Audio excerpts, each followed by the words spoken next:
ونستغفره ونؤمن به ونتوكل عليه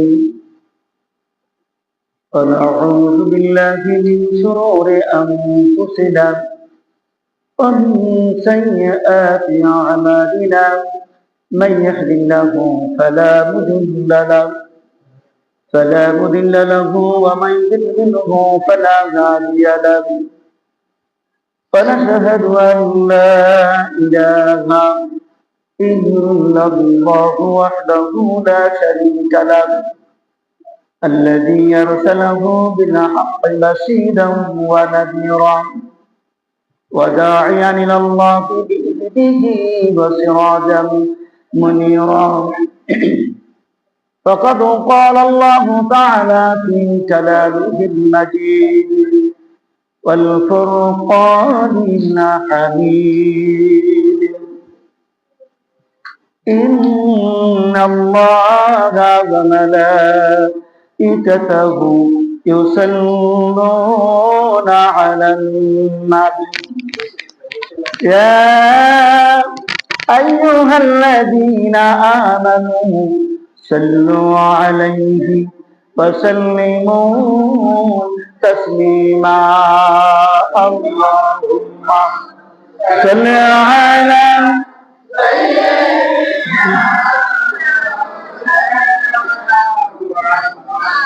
وعلى آل سيدنا شفيعنا محمد اللهم صل على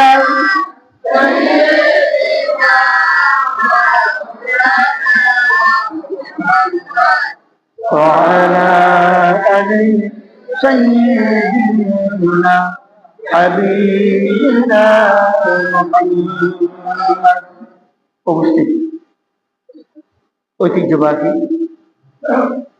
কন্যাদাহ গ্রামে সর্ব উত্তরেই নির্মিত এই জামে মসজিদে উপস্থিত আজকে বিশ্বনবী সিরাত নিয়ে আলোচনা অনুষ্ঠান। সম্মানিত সভাপতি, সম্মানিত পরিচালক, এই মসজিদের ইমাম মুয়াজ্জিন, এই মসজিদের সার্বিক দায়িত্ব নিয়োজিত সম্মানিত কমিটি বৃন্দ, আমার বয়োজ্যেষ্ঠ বয়োবয়স্ক ভাই বাবাজি, সকলকে জানাই কাঙ্ক্ষিত সংক্ষিপ্ত নির্দিষ্ট কিছু আলোচনা শোনানো জানানোর আগেই সকলকে জানাই আন্তরিক মোবারকবাদ, জান্নাতি কালাম, শান্তি বার্তা, সালাম। আসসালামু আলাইকুম ওয়া রাহমাতুল্লাহি ওয়া বারাকাতুহু। রব্বুল আলামিন সারা জাহানের সর্বশ্রেষ্ঠ নবী এবং আমাদের প্রাণ প্রিয় নবী, সে বিশ্ব নবীর সিরাত সম্পর্কে কিছু জানা বোঝার মানসিকতা নিয়ে এখানে আসা বসা তৌফিক দিয়েছেন। সে রব্বুল আলামিনের দরবারে শুকরিয়া জ্ঞাপন করি, সকলে বলি আলহামদুলিল্লাহ। যে নবীকে আমরা পেয়েছি, এই নবীর উম্মত হওয়ার জন্য, এই নবীর পিরিয়ডে আসার জন্য অনেক নবীর উম্মত এবং নবীরা আকাঙ্ক্ষিত ছিল। আল্লাহ পাক আমাদের বিনা আবেদনে, বিনা আকাঙ্ক্ষায় এমনিতেই সেই নবীর উম্মত বানিয়েছে। এই জন্য সানন্দ চিত্তে সেই নবীর প্রতি জানাই সালাম। সকলে বলি সাল্লাল্লাহু আলাইহি ওয়াসাল্লাম। সম্মানিত উপস্থিতি, আজকের আমি যেহেতু বিশ্ব নবীর আগমন নিয়েই তো আজকের এই অনুষ্ঠান, আমার বাজার তো তাই বলল, কি মাস জানা আরবি এখন? রবিউল আউয়াল মাস। এই মাসেই আমার আপনার নবী মুহাম্মদ রাসূলুল্লাহ সাল্লাল্লাহু আলাইহি সাল্লাম আগমন করেছিলেন। সম্মানিত উপস্থিতি,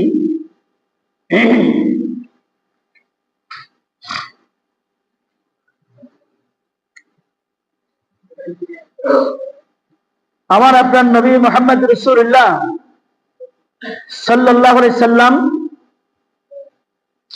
আসছেন এমন এক সময়, এমন এক পিরিয়ডে, যে সময় একেবারে শেষ এবং উপযুক্ত। এরপরে আর নবীর দরকার নাই, এরপরে নবী আর দরকার নাই, পরে আসার দরকার নাই, কোনো ব্যক্তিরও দরকার নাই। এমন এক সময় আমার আপনার নবী মুহাম্মদ রাসূলুল্লাহ সাল্লাল্লাহু আলাইহি ওয়াসাল্লাম আগমন করেছেন। সম্মানিত উপস্থিতি, আমরা যাকে বলি যে আমি মূলত আলোচনা করব বিশ্বনবীর সিরাত নিয়ে, তবে তার আগে যখন একটা প্রশ্ন করলো যে মিলাদ আবার কি মিলাদ আছে নাকি, একটু বলেই, বেশি বলতে পারবো না এই বিষয়ে, বললে আমার মূল পয়েন্টটা আমি আলোচনা করতে পারবো। ওটা যদি একান্ত ভাবে শুনতে চান, এই নিয়ে আমাদের মধ্যে যা জটিলতা আছে এগুলো মীমাংসা করার জন্য আপনি কোরআন হাদিস থেকে কিছু বলেন, এটা আলাদাভাবে চেষ্টা করবেন। আজকের শুধুমাত্র এই নবীর মিলাদ নিয়ে আমরা যে একটা বাদ অনুবাদ করি, আসলে আমার আপনার নবী মুহাম্মদ রাসূলুল্লাহ সাল্লাল্লাহু আলাইহি ওয়াসাল্লাম এমন একজন নবী যে নবী আসছে শেষে, পরিকল্পনা তার আগে। সুবহানাল্লাহ বলবেন না? আসছে একেবারে শেষে, আল্লাহর পরিকল্পনা সকলের আগে। এই নবীকে চিনতে হবে, কাকে আমরা পেয়েছি। এই নবীর একটু জানা বোঝার দরকার, চেনা দরকার, নইলে আন্তরিকতা হবে কি করে, মানবো কি করে। সম্মানিত উপস্থিতি, বলতে পারেন আমরা জানি যদি কোনো মাহফিলে 4 জন বক্তা দাওয়াত দেয়, একজন থাকে না শেষ বক্তা, প্রধান বক্তা, তারপর দ্বিতীয় বক্তা, তারপর তৃতীয় বক্তা, এরকম আছে না 4 জন বক্তা। তাহলে কি বলবো? প্রধান বক্তা, দ্বিতীয় বক্তা, তৃতীয় বক্তা, চতুর্থ বক্তা। বলেন ওঠে আগে কোন বক্তা? চতুর্থ বক্তা। তারপর তারপর এরপর শেষ ফাইনাল বক্তা। সম্মানিত উপস্থিতি, আমার আপনার নবী মুহাম্মদ রাসূলুল্লাহ সাল্লাল্লাহু আলাইহি সাল্লাম, ও তারপর আরেকটা কথা, বক্তা 4 জনে এসে যায়, উপস্থিত থাকে, যাকে প্রধান করে দাওয়াত দিয়েছে থাকে ঠিক ওঠে শেষে, ঠিক কিনা? আমার আপনার নবীর বেলায় যেন আল্লাহ পাক এই নবীর মিলাদটা, পরিকল্পনাটা, জন্মটা অনেক আগে, কিন্তু উঠেছে সবার শেষে, একেবারে আসছে সব নবীর শেষে, কিন্তু পরিকল্পনা দাওয়াত অনেক আগে। হাদিস শুনুন, আহমদ, শারীহ সুন্নাহ, বাইহাকী। আমি ইরবাদ বিন সারিয়া রাদিয়াল্লাহু তাআলা আনি নবী সাল্লাল্লাহু আলাইহি সাল্লাম, নবী সাল্লাল্লাহু আলাইহি সাল্লাম থেকে বর্ণনা করেন, ক্বালা, তিনি বলেন, ইন্নী ইনদাল্লাহি মাকতুবুন খাতামুন নাবিয়্যিন ওয়া আন্না আদামা লা মুনজাদিদু ফি তিনাতিহি। আমার নবী বলছেন, শোনো, আমি আসলাম একেবারে শেষ বক্তা। আমার দাওয়াত হইতে অনেক আগে, আমার পরিকল্পনা হইতে অনেক আগে। যখন আদমের তৈরি হয়নি, মাটির সাথে যখন আদম মিশে আছে, আমি নবী তখন থেকেই আল্লাহর পরিকল্পনায় আমি চলে আসছি। আবার বলছি, ভাষাটা এরকম। নবী বলছেন, ইন্নী ইনদাল্লাহি মাকতুবুন, আমি আল্লাহর কাছে লিখিত, সিদ্ধান্ত, অবধারিত। খাতামুন নাবিয়্যিন, শেষ নবী, শেষ বক্তা আমি। আমার দাওয়াত দিয়েছে বহুত আগে, কিন্তু আসবো আমি সবার শেষে। খাতামুন নাবিয়্যিন কখন থেকে? ওয়াইন্না আদামা লা মুনজাদিন ফি তিনাতিহি। আদম আলাইহিস সালাম যখন তিনি মাটির সাথে মিশে, এখনো পরিকল্পনায় হয়নি, বিভিন্ন জায়গার মাটি সংগ্রহ করে যে একত্রিত করে তৈরি হবে, এটা এখনো যখন হয়নি, তখনও আমার পরিকল্পনা লিখিত, আমি শেষ নবী। বলবেন না? সম্মানিত উপস্থিতি, এর নাম মিলাদ, এর নাম জন্ম। মিলাদ আরবি কথা, মিলাদ মানে জন্ম। তাহলে আমার আপনার নবীর জন্মের পরিকল্পনা সব নবীর আগে, এবং আসছেন শেষে। সম্মানিত উপস্থিতি, এইবার বেশি কথা বলতে পারবো না, সময়ের দিক তাকায়, কিন্তু আমার মূল পয়েন্ট হারিয়ে যাবে। যেহেতু বলছেন যে মিলাদ, সেই মিলাদটা কি আমাদের মধ্যে বুঝার অভাব আছে, সেই বুঝটা যদি একটু ক্লিয়ার হয়, তাহলে আমার আপনার নবীর জন্মের সিদ্ধান্ত সকল নবীর আগে, এবং তখন থেকে সিদ্ধান্ত শেষ বক্তা বানাবো। তৈরি যখন হয়নি আদম আলাইহিস সালাম, তখন থেকে আল্লাহর সিদ্ধান্ত, আমি এই পৃথিবীর শেষ যাকে বানাবো, শেষ যাকে আনবো, শেষ নবী হিসেবে যাকে পাঠাবো, তিনি হলেন মুহাম্মাদুর। সম্মানিত উপস্থিতি, পৃথিবীতে যত নবী আসছে, একটু বুঝার ছলে, ওয়াজের ছলে নাই, বুঝার ছলে আমি কথা বলার চেষ্টা করছি। আর বুঝার মানসিকতা নিয়ে শুনতে হবে, অল্পতে জীবনের মতন বুঝ তৈরি করতে হবে, আর যেন ঝঞ্ঝাট না হয়। সব নবী, পৃথিবীতে যত নবী আসছে, সব নবী একজন আরেকজন নবীর আল্লাহ তো ভাই। চিনি চিনি চিনি খায়নি, 19 পয়েন্ট চলে যায়, যদি হয়তো চিনি বাদে। একটু শুনবি, সমস্ত নবী আদম আলাইহিস সালাম থেকে নিয়ে শুরু করে, যেহেতু আমি হাদিসে আগে শুনিয়ে দিয়েছি, আমার আপনার নবীর পরিকল্পনা সব নবীর আগে না পরে? আগে, সব নবীর। তাহলে আগে যখন এ সংবাদ সব নবীকে আল্লাহ পাক জানিয়ে দিয়েছে যে শোনো আদম, তুমি তো নবী, শেষে একজন আসবে, এই তার নাম, এইভাবে তারপর নবী, তারপর নবী, তারপর নবী, তারপর নবী, যত পৃথিবীতে নবী আসছে তাম নবীদের কাছে আমার আপনার নবীর সংবাদ ছিল, তারা জাতিকে সংবাদ দিয়েছে। সুবহানাল্লাহ বলবেন। কাকে পেয়েছি আমরা? কে আমাদের নবী? আমার আপনার নবীর আগের একেবারে কাছের নবীর নাম কি? ঈসা আলাইহিস সালাম। ব্যবধান মাত্র 500 বছর। মাত্র কত বছর? সব নবী যে আমার আপনার নবী সংবাদ দিয়ে গেছে, তো ভাব যে হয়েছে কিনা সব ভাব চিপা লাগে না, একটা টিপতেই বোঝা যায়। তাহলে আমার আপনার নবীর আগের নবী, আমার আপনার নবীর কথা জন্মের আগে, মিলাদের আগেই উনি যে তার মিলাদের কথা বলে যাচ্ছেন, কোরআনে সেটা কোট হয়ে আছে। 6 নম্বর সূরা সব 28 নম্বর পারা 6 নম্বর আয়াত। আমার আপনার নবীর আগের নবী ব্যবধান মাত্র 2 জনের মধ্যে 500 বছর। 500 বছর আগে যে নবী চলে যাচ্ছে, সেও বলে যাচ্ছে, তার জাতির কাছে বলছে। ও তার আগে একটু বলি, ঈসা রুহুল্লাহ কি বাবা ছিল? কি বাবা আছে?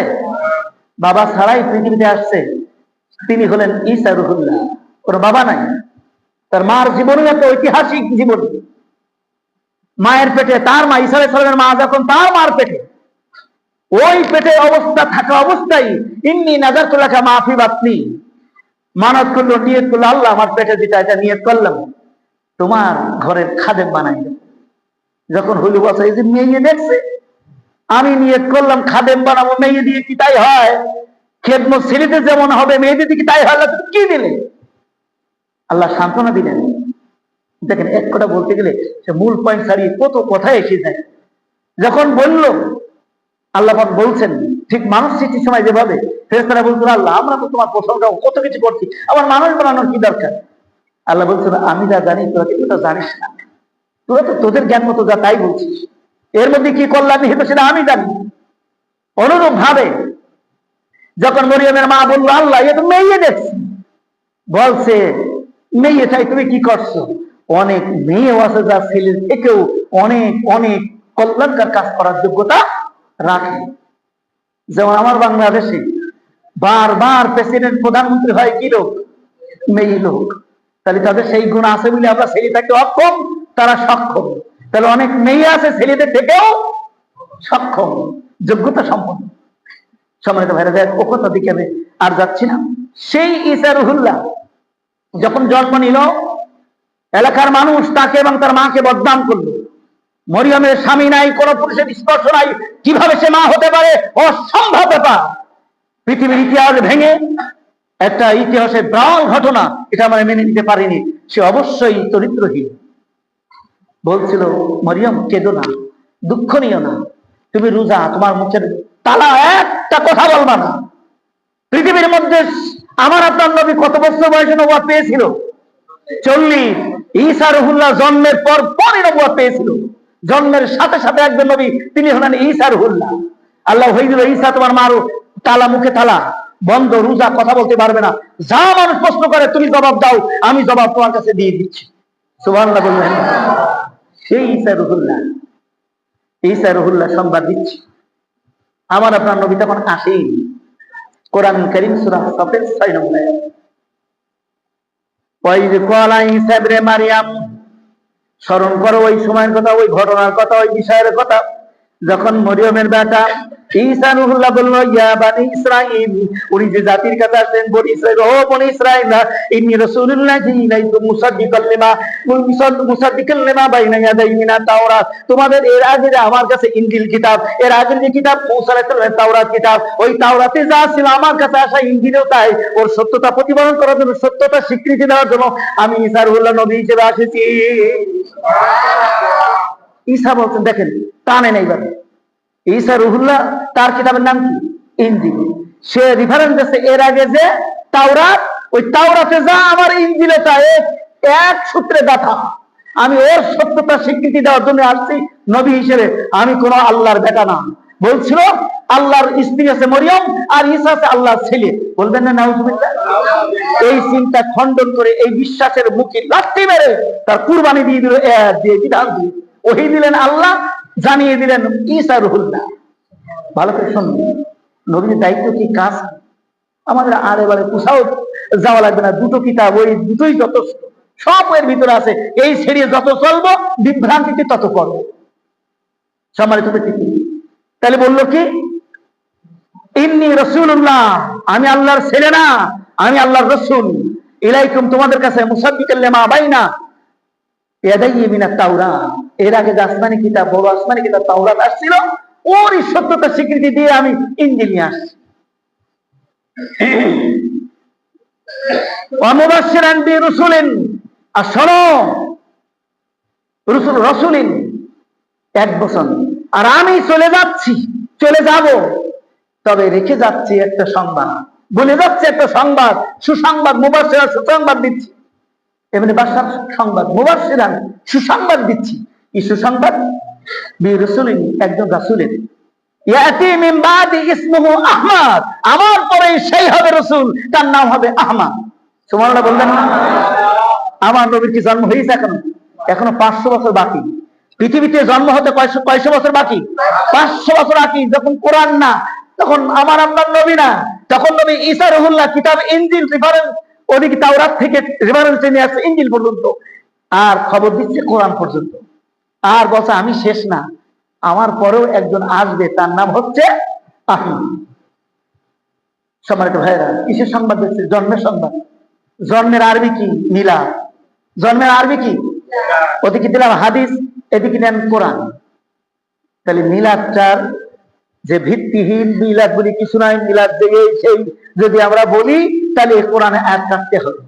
আমার নবীর মিলাদের সংবাদে জন্ম হবে, এরপরে আসবে, তার নাম হবে এই সংবাদ দিয়ে আছে 500 বছর আগের নবী ঈসা রুহুল্লাহ। শুধু ঈসা রুহুল্লাহ, এই এর আগে যত লক্ষ লক্ষ নবী রাসূল নিয়েছে, সবাই সংবাদ দিয়েছে এভাবে। এবং বলছেন ক্বালু আফালাম্মা জাআহুম বিল বায়িনাতি, তবে ঈসা রুহুল্লাহ বলছে আফসোসের বিষয় হলো, আমি যে সংবাদ দিলাম, যে নবীর কথা, রাসূলের কথা আমি বলে গেলাম, এই নবী আসবে স্পষ্ট প্রমাণ নিয়ে, দলিল নিয়ে, প্রমাণ নিয়ে, কিতাব নিয়ে আসবে, আর মুজিজা নিয়ে আসবে। কিন্তু দুর্ভাগ্যের বিষয় হলো, ক্বালু হাযা সিহরুম মুবিন, ওই যে জাতির কাছে আসবে, নবী হিসেবে আসবে, আমার যেমন আল্লাহর ছেলে বলেছে, আমার মাকে যেমন আল্লাহর স্ত্রী বলে এই অপবাদ দিয়েছে, আমার ভাই মুহাম্মদ সাল্লাল্লাহু আলাইহি ওয়াসাল্লাম যখন আসবে পৃথিবীতে, যখন নবী আসবে, রিসালাত নিয়ে আসবে, তখন ওই জাতির কাছে যখন নবুয়তের দাওয়াত দিতে আসবে, জাতির মানুষরা আমার ওই ভাই আহমদকে তারা গালি দিবে। এ প্রকাশ্য একজন জাদুকার ছাড়া আর কিছু না। শুধু আমার গালি শেষ না, আমার শুধু আল্লাহ ছেলে বলেছে, আমার মাকে আল্লাহর বউ বলেছে, এই শেষ না, যে আহমদ ভাই আসবে, ওই আহমদ ভাইকে তারা প্রকাশ্য জাদুকার হিসেবে গালি দেবে। নাউজুবিল্লাহ বলবেন না? তাহলে এটা কিসের সংবাদ? জন্মের সংবাদ। কিসের সংবাদ? জন্ম বাংলা, আরবিতে বলে মিলাদ।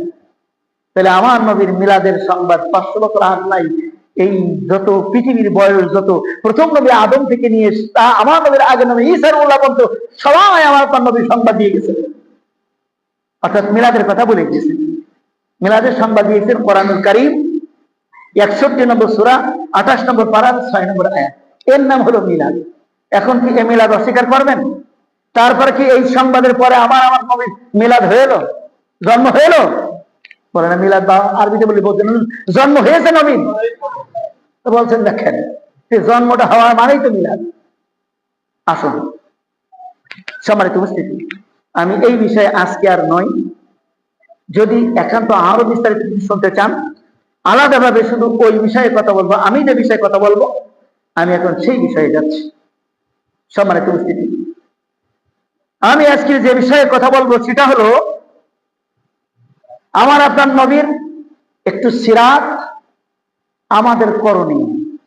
বেশি কথা দরকার নেই, একটা কথা আমার আজকে, এই পৃথিবীতে থেকে এখন থেকে কিয়ামত পর্যন্ত অতীত বাদ দেওয়া, যারা গেছে ওদের তো বলে লাভ হবে না, যারা আসে, যারা আসবে, সুস্পষ্ট কথা হলো আমার আপনার নবীকে যদি মা বাদ দিয়ে কোন ব্যক্তিকে আদর্শের নমুনা হিসেবে গ্রহণ করে, অনুকরণ অনুসরণের জন্য মডেল বানাই, ওই লোকটা বেঈমান বেঈমান বেঈমান, ওই ইমানদার থাকতে পারে না।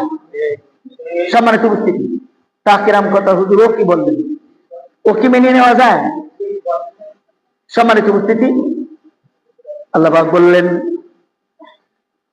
33 নম্বর সূরা আহজাব 21 নম্বর পারার 21 নম্বর আয়াত, আল্লাহ পরিষ্কার করে দিচ্ছেন কাকে পাঠালাম। এ আমাদের পরিচয় কি তোমরা জানো না?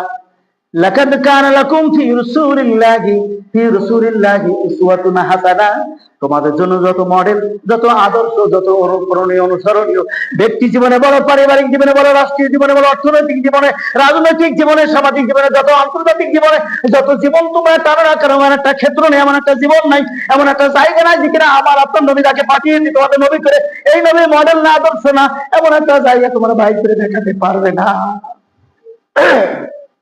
সব ক্ষেত্রে একমাত্র, শুধুমাত্র, কেবলমাত্র মডেল, আদর্শের নমুনা হলো মুহাম্মাদুর রাসূলুল্লাহ সাল্লাল্লাহু আলাইহি ওয়াসাল্লাম। সময় কিন্তু কম, একটাই শিক্ষা আজকে নিয়ে যেতে হবে। আমরা দেখি নামাজ পড়ছি একসাথে, রোজা করছি একসাথে, হজে যাচ্ছি একসাথে, যাকাত দিচ্ছি, সামাজিক কাজ করছি, মসজিদ বানাচ্ছি, রাস্তাঘাট বানাচ্ছি, সব জায়গায় এক। কিন্তু নেতার ক্ষেত্রে, এই আমার আপনার নবীকে বাদ দিয়ে নেতার ক্ষেত্রে, রাজনীতির ক্ষেত্রে, দলগত ভাবে চলার ক্ষেত্রে, সব ক্ষেত্রে নেতা বানাইছে আলাদা। তখন আর মুহাম্মদ সাল্লাল্লাহু আলাইহি ওয়াসাল্লামকে আমরা নেতা হিসেবে মানতে, এই নিয়ে আজকের কথা। আমার নবীকে এক ক্ষেত্রে বাদ দেওয়ার অধিকার নেই। জীবনের সকল ক্ষেত্রে কেবলমাত্র একমাত্র নেতা, মডেল, অনুকরণীয়, অনুসরণীয় আমার আপনার নবী মুহাম্মদুর রাসূলুল্লাহ সাল্লাল্লাহু আলাইহি ওয়াসাল্লাম। আমি একটা কথাও এদিক সেদিক না, যা পড়ব কোরআন হাদিস। একটা শুনলাম সূরা আহজাবের 21 নম্বর আয়াত, আল্লাহ পাক 68 নম্বর আয়াত বলছেন কাকে অনুকরণ অনুসরণ করতে বলছি, তার চরিত্র নিয়ে তোমার কি সন্দেহ হচ্ছে? সম্মানিত ভাইরা, কেউ কি বলতে পারবেন আমাদের সবচেয়ে বাংলাদেশের মধ্যে শীর্ষস্থানীয় নেতা বঙ্গবন্ধু মরহুম শেখ মুজিবুর রহমান, তার চরিত্রে কোনো ভেজাল নাই, চরিত্রে যে কোনো ত্রুটি নাই, জিনা, ব্যভিচার, অন্যায়, অবিচার তার জীবনে হয়নি, গ্যারান্টি দিতে পারবেন? কার ক্ষমতা আছে? পারবেন না। বরং বাস্তব কত নজির দিয়েছে, এর চেয়ে চরিত্রহীন ব্যক্তি আর বাংলায় আসে কিনা বলা মুশকিল, এমন কাজও তার দিয়ে হয়েছে। আপনি আসেন, মরহুম জিয়াউর রহমানকে যদি বলেন হুজুর এর মতো নেতা হয় না, এর আদর্শের তুলনা হয় না, অথবা আমি কেউ বলছে বঙ্গবন্ধুর আদর্শের সৈনিক, কেউ বলছে আমরা জিয়াউর রহমানের আদর্শের সৈনিক, বলে কিনা? বলে কিনা? তাদের চরিত্রের কোন গ্যারান্টি আছে? একটা জয়ীব একটা হাদিসে দেখাতে পারবেন? সরাসরি কোরআনুল কারীম 68 নম্বর সূরা 29 নম্বর পারা 4 নম্বর আয়াত, সূরা কলম, আল্লাহ পাক বলছেন ওয়া ইন্নাকা লাআলা খুলুকিন আযীম। পৃথিবীর মানুষরা যত যাচাই বাছাই করুক, যত মেশিন দিয়ে দেখুক, যত যন্ত্র দিয়ে যাচাই বাছাই করবে, এমন কোন যন্ত্র নাই একটা মানুষ সঠিক চরিত্র ঠিক আছে কিনা, চলো ডাক্তারের কাছে নিয়ে যাব, আমি আমেরিকায় নিয়ে যাব, চরিত্রটা মেপে আনি, ওর আদর্শ ঠিক আছে কিনা, চরিত্র ঠিক আছে কিনা, কোন যন্ত্র আছে মেপে দেওয়া লাগবে, এই লোকটা আমরা এমপি বানাবো, এ যদি চরিত্র ভালো পায় বানাবো, আমরা চরিত্রটা মেপে নেব, কোন যন্ত্র পৃথিবীতে খুঁজে পাওয়া যাবে না। এমনকি যে বলছে চরিত্রবান, ওর কোনো গ্যারান্টি নাই ও কোন সূত্রে তাকে চরিত্রবান বলছে, তার কোন ডকুমেন্ট আছে? শুধু মুখের কথা ছাড়া আর কিচ্ছু না। কিন্তু এমন একজন নেতা আল্লাহ আমার আপনাকে দিয়েছেন, এই নেতার চরিত্র আল্লাহ স্বয়ং নিজে বলছে, শোনো, যাকে মডেল করে দিলাম, নেতা বানিয়ে দিলাম, অনুসরণ অনুকরণ করার জন্য দিলাম, তার চরিত্র নিয়ে আমি আল্লাহ গ্যারান্টি দিয়েছি, ওয়া ইন্নাকা লাআলা খুলুকিন আযীম। তাম বিশ্বের ভিতরে তোমরা আমার এই নবীর থেকে শ্রেষ্ঠতম চরিত্রবান আর কাউকে খুঁজে, শুধু খুলুকুন বললে হইতো, আবার খুলুকিন আযীম, মহা চরিত্রের অধিকারী। এরপরে আমার গ্যারান্টি খুঁজছেন, আর দলিল লাগবে, আর প্রমাণ লাগবে, এতেও যারা এখনো সন্দেহ করে তারা কি আর ইমানের পথে থাকতে পারবে? শুনেন, কিন্তু আজকের রবিউল আউয়াল মাস, বিশ্ব নবীর সিরাত নিয়ে আমরা কথা শুনতে আসছি। এখান থেকে একটাই পুঁজি, একটাই শিক্ষা যেন দিতে চাই, বিশ্ব নবীকে রাজনীতি, অর্থনীতি, সমাজনীতি, পারিবারিক নীতি, যে নীতি বলেন, যে ক্ষেত্রে বলেন, নবীর আদর্শের বাদে কোনো আদর্শ নাই, কোন নেতা নাই, তার বাদে চললে কোনো মুক্তি নাই। আমার কথা নাই, চলেন সব রেফারেন্স দেব। তাহলে আমি বললাম সূরা হাজার থেকে 21 নম্বর আয়াত, একমাত্র কেবলমাত্র শুধুমাত্র চরিত্রের মডেল হলো বিশ্বনবী মুহাম্মদুর রাসূলুল্লাহ, আর তার চরিত্রের গ্যারান্টি দিয়েছে স্বয়ং আল্লাহ তাআলা। সম্মানিত উপস্থিতি, আমরা যে নবীকে পেয়েছি, এই নবী কয় জনের নবী, কয় দেশের নবী, কয় সালের নবী, কতদিনের নবী বলতে পারেন? অন্যান্য নবী আসছে একটা নির্দিষ্ট সময়ের জন্য, নির্দিষ্ট এলাকার জন্য এবং পৃথিবীর জন্য, কিন্তু আমার আপনার নবী পৃথিবী কি গ্রহ না নক্ষত্র না উপগ্রহ বলেন? পৃথিবী একটা কি? ওই এতটুকু জ্ঞান নেই। গ্রহ বলেন তো, পৃথিবী বড় না সূর্য বড়? কত গুণ বড়? 13 লক্ষ গুণ। এই পৃথিবীটার 13 লক্ষ গুণ একটা সূর্য, আর এই সূর্যের থেকে লক্ষ লক্ষ গুণ বড় আরো নক্ষত্র রয়েছে। সম্মানিত উপস্থিতি, খুব ভালো করে চিনেন কাকে পেয়েছি আমরা নবী হিসাবে। আল্লাহ পাক বলছেন 7 নম্বর সূরা আরাফ 9 নম্বর পারা 158 নম্বর আয়াতে আল্লাহ পাক বলছেন, কুল, ও নবী তোমার তো ওরা চেনে না, যেহেতু তোমার আগের নবীকেও তারা আমার ছেলে বানিয়েছে, ওরা তোমাকে চিনবে না, তুমি ওদের চিনিয়ে দাও, তোমার পরিচয়টা ওদের সামনে তুলে ধরো। তুমি বলো, ইয়া আইয়ুহান নাস ইন্নী রাসূলুল্লাহি ইলাইকুম জামিয়া, আমি তোমাদের জন্য শুধু এই যুগের জন্য, এই কালের জন্য, এই এলাকার জন্য, এই দেশের জন্য আমি শুধু রাসূল না, আমি মহাবিশ্ব तमाम মাখলুকাতের জন্য আল্লাহ আমাকে নবী বানিয়ে দিয়েছে। বলো নবী, তুমি বলো শুধু আমি মুসলমানের নবী না, আমি পৃথিবীতে যত ধর্ম বর্ণের মানুষ আছে সমস্ত ধর্ম বর্ণের মানুষের আমি রাসূল। ও মুসলমান, তোমরা যেন বলো না শুধু আমাদের রাসূল, আমি রাসূল হলাম সকল ধর্ম বর্ণ সকল মানুষের শত মাখলুকাতের আমি রাসূল। আল্লাহ বলছেন যে তিনি বলছেন তুমি বলো ইন্নী রাসূলুল্লাহি ইলাইকুম জামিয়া, আমি সকলের জন্য রাসূল। আল্লাযী লাহু মুলকুস সামাওয়াতি ওয়াল আরদ, সে সকল কারা? আসমান জমিন, तमाम 7 আসমান 7 জমিন, এর মধ্যে যা আছে तमाम মাখলুকাতের নবী আমার আপনার নবী মুহাম্মদ রাসূলুল্লাহ সাল্লাল্লাহু আলাইহি ওয়াসাল্লাম। ছোট্ট একটা গ্রহ, এই পৃথিবী নামক ছোট্ট একটা গ্রহের নবী না।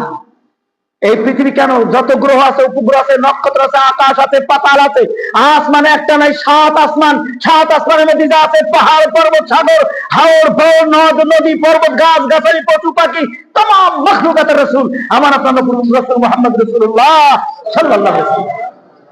চিন্তা করতে পারেন, এখানে সব রেফারেন্স আছে, কিন্তু সবটা বলতে গেলে আবার রেফারেন্স বলতে গেলে সময় বেশি লাগে, এই জন্য আমি বাংলা বলছি। আমার আপনার নবী तमाम মাখলুকাতের নবী কেমন একটু বলা যাবে কি? এই যে মেহরাবের ভিতরে মেম্বারে সিঁড়ি বানানো, আমার আপনার নবীর প্রথম জীবনে হয় হাদিস ঠিকানা আছে, দেখতে চলেন কোন হাদিস কত নম্বর কোন কিতাবে সব বলা যাবে, কিন্তু সময় দিক তিনি শুধু একটু শিক্ষাটা তুলে ধরছি। আমার আপনার নবী প্রথম যখন মসজিদের খতিব হলেন, নবী যখন ভাষণ দিতেন, আরবের চেয়ার নয়, একটা মরা খাজুর গাছের একটা গুড়ি নিয়ে ওখানে পুঁতে রাখা হয়েছিল। আমার নবী তাকে হেলান দিয়ে একটু আরাম করে নিয়ে বক্তৃতা দিতেন, খুতবা দিতেন, ওয়াজ করতেন। সাহাবীরা বললেন, ইয়া রাসূলুল্লাহ, দীর্ঘদিন আমাদের একটু আর্থিক কষ্ট ছিল, আমরা অসচ্ছল ছিলাম, আমাদের আর্থিক অবস্থা ভালো ছিল না, এখন একটু আর্থিক সচ্ছলতা হয়েছে, ওই খাজুর গাছে দাঁড়িয়ে আপনি আর কতদিন খুতবা দিবেন? আপনার কষ্ট হয়, আমাদের খারাপ লাগে, আপনি যদি অনুমতি দেন খাজুর গাছটা ছড়িয়ে দিয়ে আমরা ওখানে একটা সুন্দর সিঁড়ি বানিয়ে দিতে চাই, আপনার যদি অনুমতি পাই। আমার নবী বললেন, তোমরা যদি ভালো মনে করো তাই বানাও। তাই বানানো হলো। আমার নবী খাজুর গাছটা মাইনাস করে এখন যখন মেম্বারে পরে চলে যখন খুতবা দেওয়া শুরু করলেন, আর নবী খুতবা দিতে বক্তৃতা দিতে শুনতে পেলেন আমার নবীর কানের ভিতরে একটা আওয়াজ আসলো, জানো পাশ থেকে কোন একটা বাচ্চা যদি ডুকরে ডুকরে মায়ের অভাবে দুধ খাওয়ার যাতো নাই, যেমন ডুকরে ডুকরে কাঁদে, ওই রকম পাশ থেকে কাঁদনের আওয়াজ আসছে। আমার নবী খেয়াল করলেন কে কাঁদে, সামনে খেয়াল করলেন কেউ কাঁদেন, আমার নবী একটু পিছনে খেয়াল করলেন, যাকে মাইনাস করেছি যে মরা খাজুর গাছের ভিতর থেকে কান্নার আওয়াজ ভেসে আসছে। আমার নবী বক্তৃতা বন্ধ করে দিলেন। সিঁড়ি থেকে নামলেন, যে মা যখন কাঁদরত অবস্থায় যখন বাচ্চাকে পেয়ে মা জড়িয়ে ধরে আদর করে কোলে নাই গায়ে হাত বোলায়, ও আমার সোনা মানে তুমি কষ্ট পেয়েছো, আমি এক কাজে ছিলাম, আমি এই কাজে গেলাম, দেরি হয়েছে, দুঃখ নিও না। এবার বুকে জড়িয়ে ধরে গায়ে মাথায় হাত বোলায়, আর বাচ্চাটার কান্দন থেমে যাওয়া, হাসি ফুটে যায়। আমার নবী যখন মেম্বার থেকে নেমে গিয়ে মরা গাছে খাজুর গাছের বলে যখন হাত বুলিয়েছে, আর সাথে সাথে খাজুর গাছের কান্দন বন্ধ হয়ে গিয়ে তার জবান ফিরে গিয়ে বলি, ইয়া রাসূলুল্লাহ, ইয়া হাবিবাল্লাহ, আমি কান্দি এই কারণে, আমার ব্যথা এই, এতদিন আপনি আমার শরীরের সাথে শরীর লাগাই যখন বক্তৃতা দিতেন, আমি বক্তৃতা শিখতাম, মন শুনতাম, আর মনে মনে ধন্য হতাম, আমি বিশ্ব নবী, আখির নবী, শেষ নবী, তামাম মাখলুকাতের নবী, আসমান জমিনের নবী, সর্বশেষ নবী আমার গায়ে যখন শরীর লাগি বক্তৃতা দেয়, আমি তখন বড় আনন্দ পাই। আল্লাহ আমাকে যখন, ও নবী যখন আমাকে মায়েরা করেছেন, তখন থেকে আমি দুঃখ অনুভব করেছি। আমার নবী হাত বুলিয়ে দিলেন, এটা তুমি দুঃখ নিও না, আমি তোমার নবী, তোমার যাতনা দুঃখ কথা আমি বুঝি। নবী তার আবেদন যা মঞ্জুর করে নিলেন তা। তাহলে আমার নবী গাছের নবী কিনা? সম্মানিত উপস্থিতি, সময় দিক তাকিয়ে ছোট ছোট করে একটু এবার সামনে যাবো, যেহেতু আয়াত বলছেন যে ইলাইকুম জামিয়া, ও নবী তোমার সকলের জন্য নবী বানিয়েছি, গাছেরও নবী, আমার নবী গাছেরও নবী, আমার নবী পশু পাখির নবী, আমার নবী তামাম মাখলুকাতের নবী।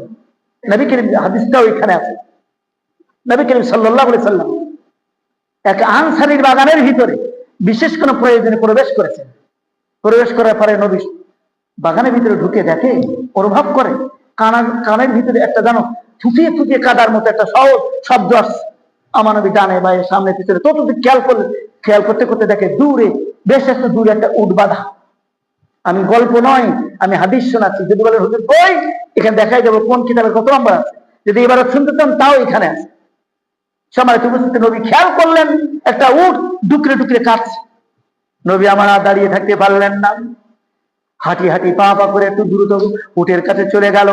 উটের কাছে চলে যে এই মাথার শেষ প্রান্ত থেকে আর ঘাড় পর্যন্ত যে লম্বাটা, যেটা ঘাড় বলি আমরা, লম্বা ঘাড়ের ভিতরে একটু লম্বা পশম, এখানে একটু আরাম দিলে ওরা আরাম অনুভব করে। আমার নবী বুঝলেন রহমতুল লিল আলামিন, সব মাখলুকের তিনি রহমত করে আসছেন। আমার নবী বুঝলেন কাঁদছে, সান্ত্বনা দেওয়ার মতন বাচ্চার মাথায় যেমন হাত দিতে হয়, আমার আপনার নবী এইভাবে নিয়ে ঘাড়ের উপর থেকে পিঠ পর্যন্ত আস্তে করে বারবার হাত বুলিয়ে দিতে লাগলেন, আর উটটার কান্না বন্ধ হয়ে গেল। আমার নবী লক্ষ্য করলেন উটের চোখ দিয়ে গড়গড় করে পানি গড়িয়ে পড়ছে। আমার নবী চোখে একটু হাত বুলিয়ে দিলেন, কান্না বন্ধ হয়ে গেল, জবান খুলে গেল, বললেন ইয়া রাসূলুল্লাহ, ইয়া হাবিবাল্লাহ, দীর্ঘদিন ধরে আমি আপনার অপেক্ষায় আছি, আমি কবে আপনার কাছে বিচার দেব, আমি বিচার প্রার্থী, আমার আবেদনটা একটু আপনার কাছে জানাবো। এই জন্য খুঁজতে চাল্লা যে মঞ্জুর করেছে, আপনাকে দূর থেকে যখন দেখেছি আমি তখনই ডুকরে ডুকরে কান্না শুরু করেছি যে আমার দয়ার নবী যদি আমার কান্না শুনতে পাই, আমার তো আর ভাষা নাই, তিনি আমার কাছে চলে আসবে। নবী চলে গেল কার কাছে? উটের কাছে। আনসারিয়ার বাগান, এক বাগান বাধা অবস্থায় করণরত এক চোখের পানি গোলগোল পড়ছে। উঠে পেয়ে উনি তার কাছে গেলেন, উটের জবান খুলে গেল, ইয়া রাসূলুল্লাহ, ইয়া হাবিবাল্লাহ, আমার দুঃখ হলো, আমার আবেদন হলো, আমার নিবেদন হলো, আমার বিচার প্রার্থনা এটাই হলো, আমার যে মালিক বড় নিষ্ঠুর, বড় কষ্ট দেয়। আমার খিদে পাই যখন, আমি যতটুকু খেতে পারি তার অর্ধেকও খেতে দেয় না, আমি যতটুকু পান করতে পারি তার অর্ধেকও দেয় না, অর্থাৎ পরিতৃপ্ত সহকারে খাওয়া পানি আমার দেয় না। আমার গায়ে যে শক্তি তার থেকে বেশি শক্তিটা আমার লাগায়, আমার অনেক কষ্ট হয়। নিষ্ঠুর মালিক আমার অনেক কষ্ট দেয়, এই জন্য আপনার কাছে বিচার দাবি করছে, আমার মালিককে একটু বুঝিয়ে দেন, আমার যেন এত কষ্ট আর না দেয়। আমার নবী কি পশুর নবী কিনা? পশু পাখির নবী কিনা? যদি বলেন হুজুর কই, আসে। সম্মানিত উপস্থিতি, আমার নবী একটু জোরে আওয়াজ দিলেন, এই উটের মালিক কে? এই উটটা কার? আনসারী বাগান থেকে নবী যখন চিল্লে আওয়াজ দিলেন, দূর থেকে এক যুবক লক্ষ্য করলেন বিশ্ব নবীটা হাঁকাচ্ছে, দৌড়িয়ে নবীর কাছে আসলে, ইয়া রাসূলুল্লাহ, ইয়া হাবিবাল্লাহ, বেয়াদবি মাফ করবেন, কি আপনি কি বলছেন বলেন। এই উটটা কার? ইয়া রাসূলুল্লাহ, আমার। তুমি কি আল্লাহকে ভয় করো? এই পশুর ব্যাপারে তুমি কি আল্লাহকে ভয় করো? তখন জড়সড় হয়ে গেছে। ইয়া রাসূলুল্লাহ বলেন, আমার কি বেয়াদবি হয়েছে? বলতে শোনো, এই উটটা আমার কাছে বিচার প্রার্থী হয়েছে, তোমার বিরুদ্ধে সে আমার নালিশ করেছে, তুমি তাকে কেন অতিরিক্ত খাটাও? তুমি কেন তাকে পেট পুরে খেতে দাও না? তুমি তাকে পেট পুরে কেন পানি পান করাও না? তুমি শুনে রাখো, যদি এই কাজ করে হক নষ্ট করো, তুমি মালিক হয়েছে যে আল্লাহর পক্ষ থেকে উঠে, সেই আল্লাহর আদালতে আখিরাতে তোমাকে এর বিচার প্রার্থী হয়ে তোমাকে শাস্তি ভোগ করা লাগবে। অতএব খবরদার, আর যতদিন এই উট তোমার মালিকানায় থাকে, এর অতিরিক্ত খাটাবা না, এর খাদ্যের কষ্ট দিবা না, পানির কষ্ট দিবা না। সম্মানিত ভাই, তাহলে এই আয়াতে যেটা আল্লাহ পাক বললেন তামাম মাখলুকাতের তিনি নবী, তিনি আকাশের নবী, বাতাসের নবী, পাহাড়ের নবী, পর্বতের নবী, সাগরের নবী, পশু পাখির নবী, হিন্দুর নবী, মুসলিম নবী, ইহুদির নবী, সমস্ত মাখলুকাতের এবং সমস্ত মানুষের নবী তিনি। সুবহানাল্লাহ বলবেন না? সম্মানিত ভাইরা, সেই নবীকেই কেবল পশু পাখি চিনল, আমার মতন অধম মানুষ আমরা চিনতে পারলাম না। বহু কথা থেকে কেটে ওই সেই কথা। আমার আলোচনা পয়েন্ট কিন্তু একটা। বলেন তো দেখি, আমার নেতা তোমার নেতা কে? ভুল কথা বলেছেন। আমার নেতা তোমার নেতা। এবার আমার আরো আওয়াজ জোরে বলেন, আমার নেতা তোমার নেতা। এই কথার পরে শিক্ষা নেই, এবারই যে কি হয়েছে কথা আমার সেইটা নিয়ে যতটুকু পারে।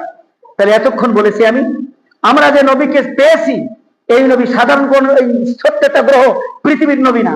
এই নবী শুধু মুসলমানদের নবী না, এই নবী তামাম 7 আসমান 7 জমিন এবং তামাম মাখলুকাতের সকল ধর্ম বর্ণ নির্বিশেষে সমস্ত মানুষের নবী। সময় পেলে সব রিফারেন্স দিতাম, কিন্তু অত সময় তো একদিন হবে না। সবার তো ভাইয়েরা, এই নবীকে যারা চিনতে পারবে তাদের দায়িত্ব কি? এই লক্ষ্যে আল্লাহ পাক নিজেই শিখিয়ে দিচ্ছে। 3 নম্বর সূরা আল ইমরান 31 নম্বর আয়াত। আল্লাহ বলছে, নবী তুমি আমার পাঠানো নবী, শুনে নাও, কুল তুমি বলো জাতির মানুষের সামনে ঘোষণা দাও, ইন কুনতুম তুহিব্বুন আল্লাহ, যদি তোমরা আল্লাহকে ভালোবাসতে চাও। আল্লাহকে ভালোবাসতে চান? আল্লাহকে ভালোবাসতে চান? তাহলে পথটা শুনে নেন। আল্লাহকে ভালোবাসবেন কিভাবে? আল্লাহ কি দেখেছেন? আল্লাহ কি কাছে পাবেন? আল্লাহ কি খুঁজে পাবেন? ধরতে পারবেন? তা তো পারবেন না। আল্লাহকে তো না দেখেই বিশ্বাস করতে হবে। সেই আল্লাহ এই জন্য বলে দিচ্ছে, নবী ওদের বলে দাও, ইন কুনতুম তুহিব্বুন আল্লাহ, ওরা যদি আমি আল্লাহ আমাকে ভালোবাসতে চাই, ফাত্তাবিউনি, ওদের বলে দাও তুমি নবী তোমাকে যেন অনুসরণ করে, তাহলে আমি আল্লাহ আমাকে ভালোবাসা হয়ে যাবে। আল্লাহকে ভালোবাসার পথ কোনটা? বিশ্ব নবীর অনুসরণ। কোরআন সূরা আল ইমরান 31 নম্বর আয়াত। শুধু তাই না, আল্লাহ ঘোষণা দিচ্ছে, হ্যাঁ ফাত্তাবিউনি ইউহিব্বুকুমুল্লাহ, তুমি বলো যদি আমার অনুসরণ করো ভালোবাসবে কেডা? আল্লাহ। আমি নবী আমাকে যদি অনুসরণ করো তোমাদের ভালোবাসবে কে? আল্লাহ।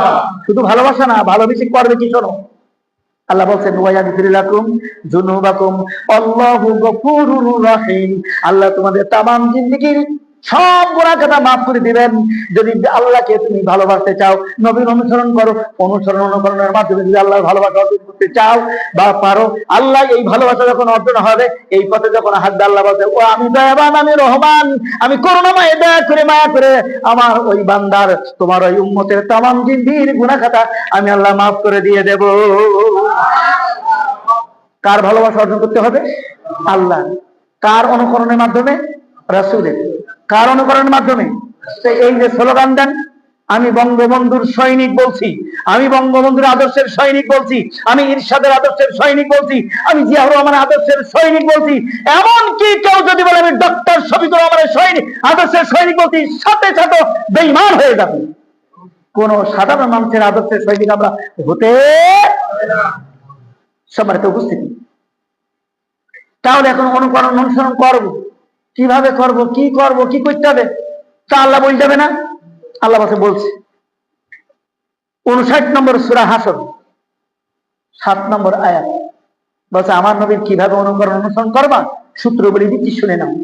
মা আতাকুমুর রাসূলু ফাখুযুহু ওমা নাহাকুম আনহু ফান্তাহু, তোমরা শুনে নাও, আমি সূত্র বলে দিচ্ছি। আমার নবী যা যা নিয়ে আসছে, যেটা আদর্শ হিসেবে দেখায়, শোনায়, করতে বলে, ওই কাজগুলো সব ধরে নাও। আর আমার নবী যেটা বলে এইটা করো না, এটা খারাপ, এটা ছাড়ো, এটা তোমরা মেনো না, সেই কাজগুলো যদি ছেড়ে দিতে পারো, আমার নবীর অনুসরণ হয়ে যাবে। এখন রাজনীতি কিভাবে করতে হবে আমার নবী কি শিখাইছেন? আপনি সেই রাজনীতি যদি না করেন, তাহলে নবীর কি পথে আপনি চলতে পারছেন? আপনি অর্থনীতি যেটা আমার নবী শিখাইছেন, আপনি সুদ ভিত্তিক অর্থনীতি আপনি চালাচ্ছেন, এটা কি নবীর দেখানো শেখানো কাজ? এটা তো নিষিদ্ধ কাজ। আর আদেশের কাজ আছে সুদ ভিত্তিক নয়, জাকাত ভিত্তিক অর্থনীতিতে ইসলামী রাষ্ট্র চলবে। জাকাত ভিত্তিক অর্থনীতি আমাদের নাই, আমরা চলছি এই নেতাকে মেনে। বেশি কথা লাগে না, এক সূত্র যদি ঠিক করতে পারেন, রাস্তা এইটা, রাস্তাতে হাঁটলেই এখন সব পেয়ে যাবেন আপনার ঠিকানা। এই রাস্তা ছেড়ে দিবেন, সোজা জাহান্নাম। সবাই তো বুঝতে, তাহলে রাসূলের অনুসরণের সিস্টেমটা কি? আমার নবী যা করতে বলেছেন তা করা লাগবে, আর যা ছাড়তে বলেছেন তা ছাড়া লাগবে। সম্মানিত ভাইরা, এই কাজটা যদি করি, আমাদের টার্গেট কি? এত কষ্ট, এত সবকিছু, আমাদের মূল টার্গেট কোন জায়গায়? আমরা ঢুকবো জাহান্নামে না জান্নাতে? দলিল নেন।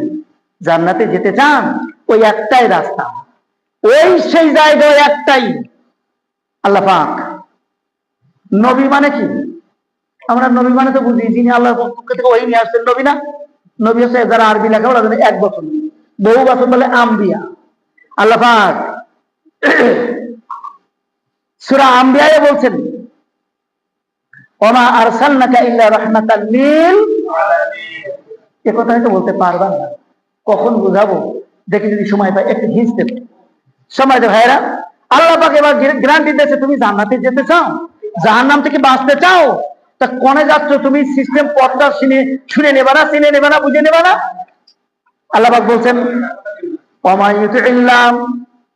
ইউতিল্লাহ ওয়া রাসূলাহু, যে ব্যক্তি আল্লাহ আল্লাহ রাসূলের অনুসরণ করবে, ইদখিলুহু জান্নাতিন তাজরি মিন তাহতিহাল আনহার, আমি আল্লাহ গ্যারান্টি দিলাম, ওই অনুসরণকারী ব্যক্তিকে আমি আল্লাহ জান্নাতে ঢুকায়ে দেব।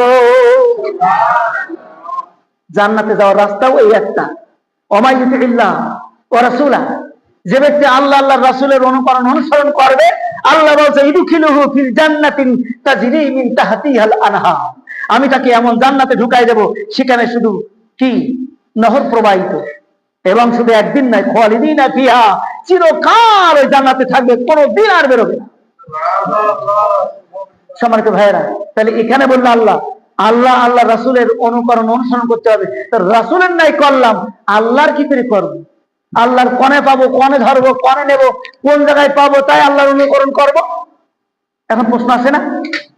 আল্লাহ পাক বলে দিচ্ছেন, সূরা নিসার ৮০ নম্বর আয়াত খুলবেন।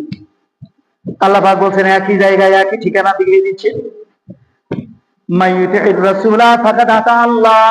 সূরা নিসার ৮০ নম্বর আয়াত আল্লাহ বলছেন, শোনো, আমার তো পাবা না, আমার তো অনুকরণ করতে তোমরা সূত্র খুঁজে পাবা না, আমি সূত্র বলে দিলাম।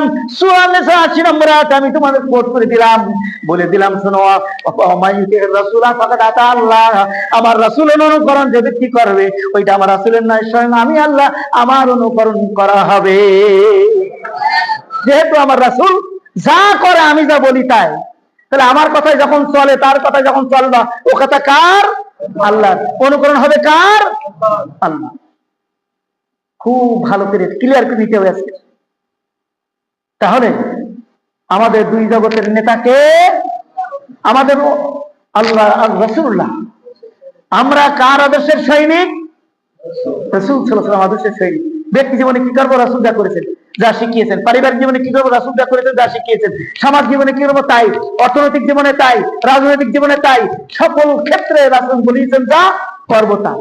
মানে হুজুর রাসূল শুধু নামাজ পড়িয়েছে, রাসূল রাষ্ট্র চালায়নি। রাসূল কি রাষ্ট্র চালিয়েছি নাকি? অবশ্যই চালিয়েছি। রাসূল রাষ্ট্র চালায়নি?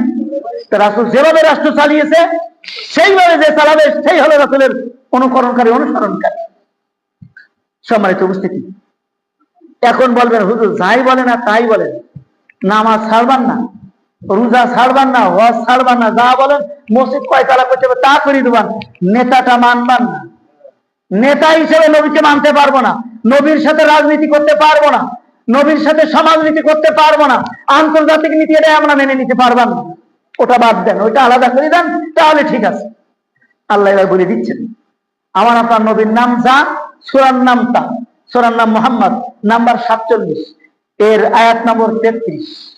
আল্লাহ বলে দিচ্ছেন, ইয়া আইয়ুহাল্লাযীনা আমানু, হে ঈমানদাররা, আতিউল্লাহ ওয়া আতিউর রাসূল, তোমরা আল্লাহ আল্লাহ রাসূলের অনুকরণ অনুসরণ করো, এর বাইরে চলার কোনো সুযোগ নাই। যদি চলো শুনে নাও, ওয়ালা তুবতিলু আমালাকুম, অন্য আমার নবীকে নেতা না মেনে, আমার নেতার নবীর না রাজনীতি বাদ দিয়ে, সমাজনীতি বাদ দিয়ে, অর্থনীতি বাদ দিয়ে, আন্তর্জাতিক নীতি যদি বাদ দিয়ে তোমরা নামাজে মানো, হজে মানো, যাকাতে মানো, দান সদকায় মানো, মসজিদ মাদ্রাসায় মানো, অন্য সকল ক্ষেত্রে যদি তোমরা মানো, শুনে রেখে দাও, তাহলে তোমাদের যত সওয়াব হয়েছে আমি দিয়েছিলাম ঠিক, আমি আল্লাহ মোবাইলের নাম্বারের মতন সব ডিলিট করে 0 করে দিয়ে দেব।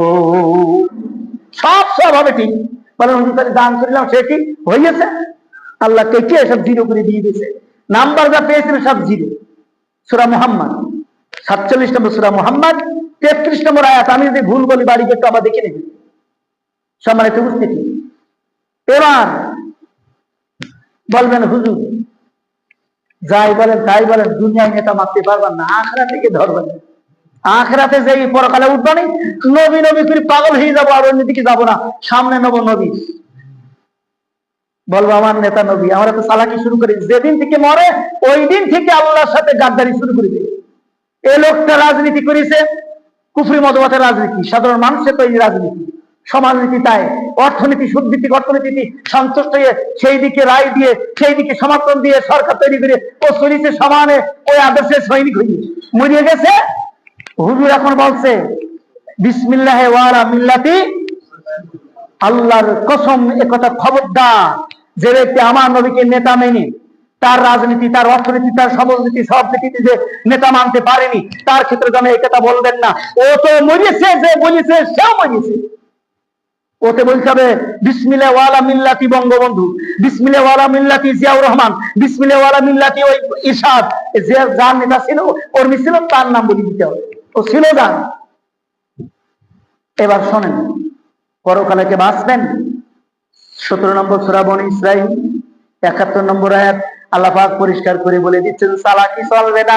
চালাকি বুঝবা সেই দিনই তুমি যা মিছিল করলে, মিটিং করলে, রাজনীতি করলে, সমাজনীতি করলে, আর তার সাথে তুমি ট্রাক ভর্তি হয়ে হাজার হাজার মানুষ ওই নেতার সামনে নেই মিছিল দিতে দিতে তো আমার নেতা এই বলতে সামনে গিয়েছো, আর এখন চালাকি করে বলছে নবী মুহাম্মদ তোমার নেতা।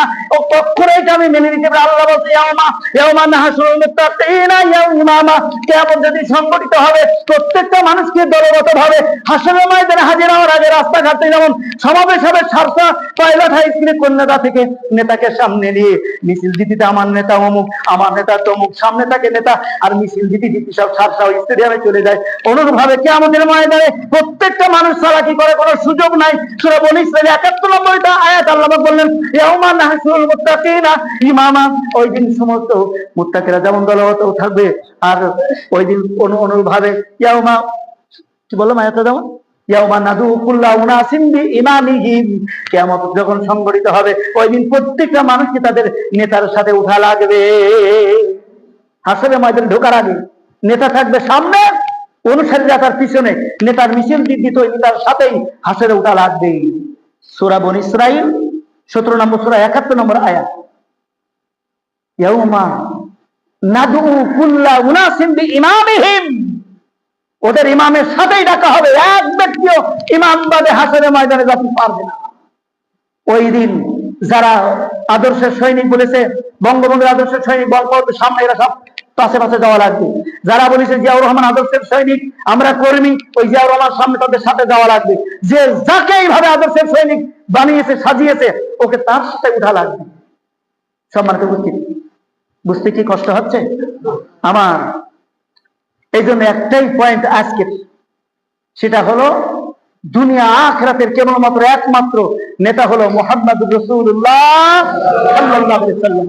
তিনি যে রাজনীতি করেছেন সেই রাজনীতি করা লাগবে, তিনি যে অর্থনীতি মেনেছেন সেই অর্থনীতি মানা লাগবে, তিনি যে পারিবারিক নীতি দেশে সেটাই মানা লাগবে, তিনি যে সামাজিক নীতি দেশে সেটাই মানা লাগবে, তিনি যে রাজনৈতিক নীতি দেশে সেটাই মানা লাগবে।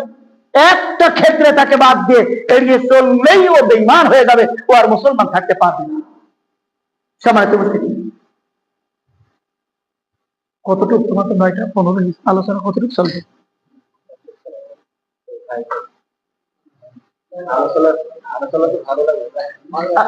এখন তো একটু লিমিটেড থাকতে হবে, কতটুকু চালাবো? সম্মানিত ভাইয়েরা, সূরা আম্বিয়া 107 নম্বর আয়াতে আমি বলছিলাম, ওমা আরসালনাকা ইল্লা রাহমাতান লিল আলামিন।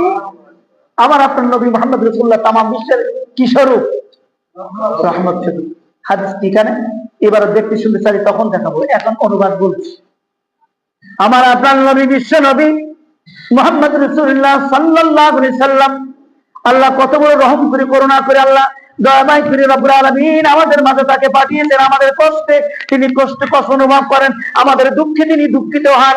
এই জন্য সবার সাথে হাসবো, আমি কাঁদবো, সবার বুকে নিজের খাবার বিলিয়ে দিব। অনাহারীর মুখে ওই কবির কবিতার লাইনের সাথে আমার নবীর কথার সাথে একেবারে মিলে যায়। বিশ্ব নবী একদিন কয়েকজন সফর সঙ্গী নিয়ে দূরে সফরে গেছিলেন। সফরের দীর্ঘদিন থাকার পরে কাজ মিটিয়ে যখন ফিরে আসছে, পানি শেষ, কাছে আর পানি নাই। সে হাদিসটি এখানে আছে, আমি সব বলছি যে এর মধ্যে কোট করা রয়েছে, যদি কেউ টালাবেলা করে পর অনুবাদ করে দেখ। আমি এখনো বলছি হাদিস। আমার নবী সফর বিরতি করলেন, সেই জায়গায় বলি ইয়া রাসূলুল্লাহ, ইয়া হাবিবাল্লাহ, আমরা তো কষ্টে পড়ে গেলাম, এখন তো নামাজের সময় এসে গেছে, ওযু করবো পানি নাই, খাবো পানি নাই, কি আমাদের উপায় কি হবে? আমার নবী বললেন, কেন কি অবস্থাটা কি? বললেন ইয়া রাসূলুল্লাহ, বড় একটা পাত্র আছে, পাত্র বড়, পানি অল্প, একজনের উজু তাই ঠিক মতো হবে না, আমরা এতগুলো মানুষ উজু করবো কি আর পান করবো কি? আমার নবী বললেন, তোমরা পাত্রটা আমার কাছে নিয়ে আস। আবু হুরায়রা থেকে বর্ণিত হাদিসটি, পাত্রটা আনা হলো, পাত্রটার মুখটা চওড়া এবং বড় পাত্র। ওই পাত্রের ভিতরে আমার নবী হাত ঢুকায় দিলেন, ডান হাত ঢুকায় দিয়ে আমার নবী দোয়া করতে লাগলেন, বরকতের জন্য দোয়া করতে লাগলেন।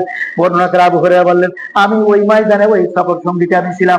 আবু হুরায়রা বললেন, আমি লক্ষ্য করলাম না আমার নবী কেন পাত্রের ভিতরে আঙ্গুল দিল, আঙ্গুল দিয়ে হাত ঢুকিয়ে দিতে কি হবে, কি হয় আমি একটু দেখতে চাই। ওই পাত্রের মুখের দিকে এবারে চোখ নিয়ে ভালো করে খুব তীক্ষ্ণ দৃষ্টি নিয়ে লক্ষ্য করছে, কি হয় কলসির ভিতরে, পাত্রের ভিতরে আমার নবী হাত দিলেন, এখন কি হবে আমি একটু দেখতে চাই।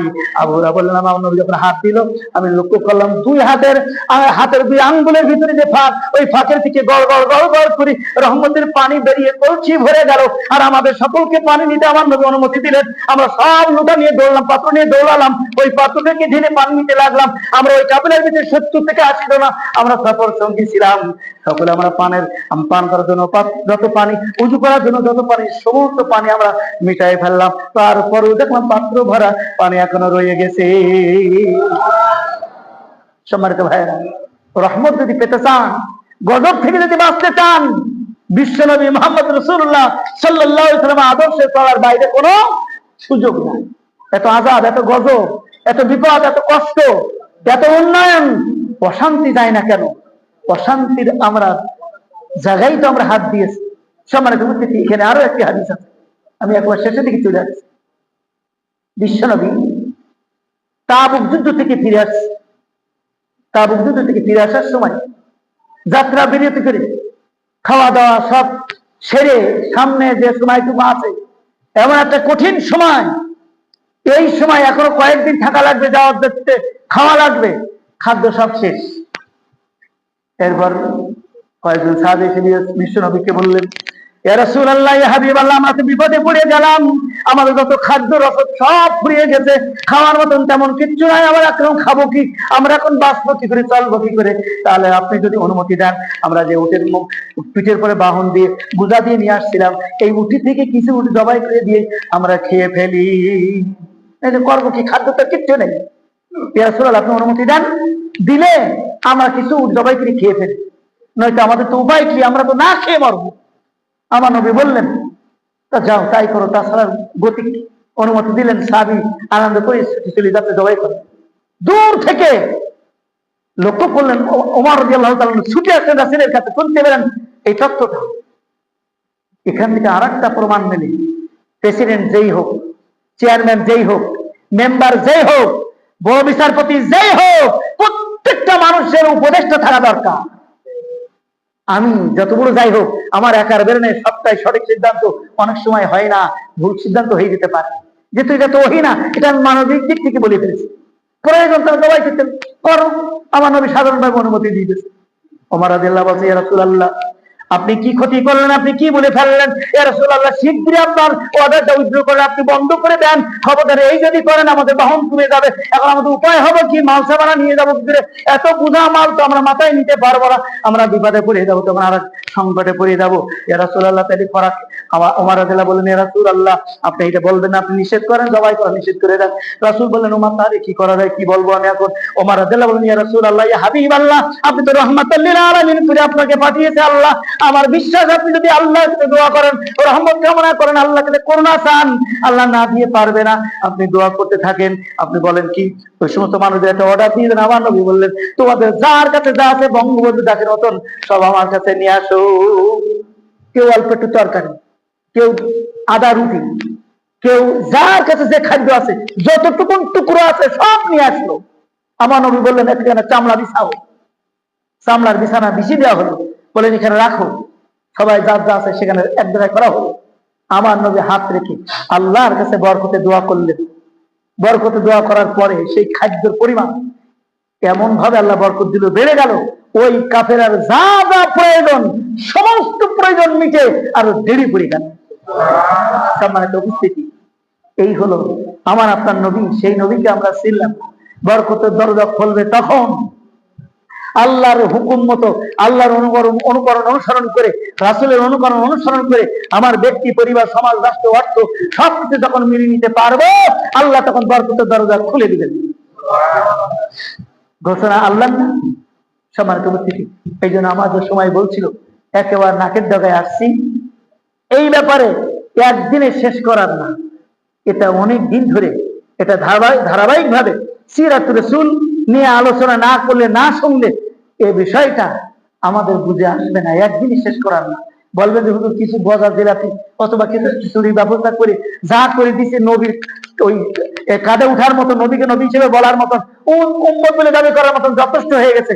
অবাস্তব, অসম্ভব, কঠিন কারো হতে পারে না। যতক্ষণ না আমি আপনি বিশ্ব নবীর অনুকরণ অনুসরণ না করব, ততক্ষণ পর্যন্ত এটা সম্ভব হতে। সম্মানিত ভাইরা, আমার আপনার নবী কেমন নবী বলছিলাম, ওর একদম সর্বশেষ একটা রেফারেন্স, এটা বলে আমার আলোচনা শেষ করে দেব। তার মানে এই কথাটা আমরা এখনো ঈমান আনতে পারিনি, নবীর প্রতি আজও আমরা ঈমান আনতে পারিনি। অথচ একজন মুসলমান ঈমানদার হওয়ার জন্য যে কয়টা শর্ত, সূরা বাকারার 286 নম্বরের আগের আয়াত, কত তাহলে 285, দেখবেন ওখানে কি বলেছে ঈমান আনার শর্ত কি, নিয়ম কি। অনেক জায়গা থেকে ওই এক জায়গা, কুল্লুনা আমানা বিল্লাহি ওয়া মালাইকাতিহি ওয়া কুতুবিহি ওয়া রুসুলিহি লা নুফাররিকু বাইনা আহাদিন মির রুসুলি, আছে না? তাহলে तमाम রাসূলের প্রতি ঈমান আনা লাগবে। আর আমল করতে হবে এখন একমাত্র, শুধুমাত্র, কেবলমাত্র একজন রাসূল। সব জায়গায় রুসুলিহি, কিন্তু যে জায়গায় আদর্শের শিক্ষা ওখানে হলো রাসূলিহি। লাকাদ কানা লাকুম ফি রাসূলিল্লাহ, রাসূলুল্লাহ এক বছর, অর্থাৎ আদর্শ, নমুনা, মডেল হিসেবে কেবলমাত্র শুধুমাত্র মুহাম্মদ রাসূলুল্লাহ ছাড়া কিয়ামত পর্যন্ত আর কোন নবী রাসূলের আদর্শ চলবে না, চলতে।